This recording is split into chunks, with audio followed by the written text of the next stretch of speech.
ऐसा बोला जाता है कि श्री जी के चरणों का अध्ययन करना चाहिए आंखें बंद करके।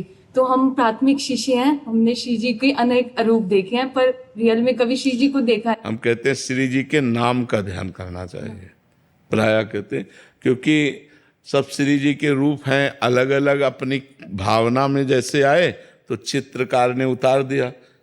चित्रकार ने भी तो श्री जी को नहीं देखा ना, जिसने चित्र का निर्माण किया उसके भाव में तो आया है, ना कि उसने श्री जी को देख के बनाया है। देखने की सामर्थ्य तो सिद्ध महापुरुषों में होती है। तो नाम में रूप समाया हुआ है, जैसे कृष्ण नाम है उसी में सब समाया हुआ है, राधा है उसी में सब समाया हुआ, राम उसी में सब समाया।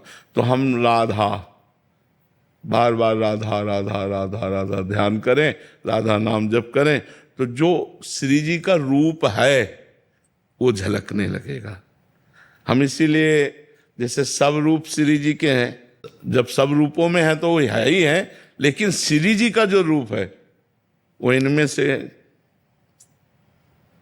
जब सब है तो ये भी है, लेकिन जो रूप है उनका वो कहीं नहीं है।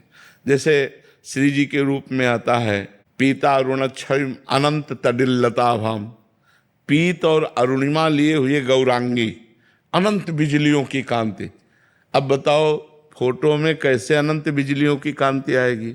एक बिजली की कांति तो हम सह नहीं पाते हैं, वो अनंत बिजलियों की कांति जिनकी श्री अंग की आभा निकल रही है, ऐसी श्री जी को कौन से फोटो में लाया जा सकता है? ऐसी न स्याही है, न हमारे दिमाग की क्षमता है कि हम वो भावना में भर से। तो वाणियों का गायन और नाम जप और नाम का ध्यान, ये श्री जी का जो रूप है इसका परिचय दे देगा। नाम वाणी से ही श्री जी का अनुभव होता है। तो अब मानी संख्या ये श्री जी, अब हम चूंकि श्री जी का ध्यान करके श्री जी इनका ध्यान कर रहे हैं, तो हमारा ध्यान श्री जी तक पहुंचेगा और धीरे धीरे ये खत्म हो जाएगा और श्री जी आ जाएंगे। ऐसा भी होता है। तो इसलिए हमारी जहां से प्रियता बने वैसा शुरू कर लेना चाहिए।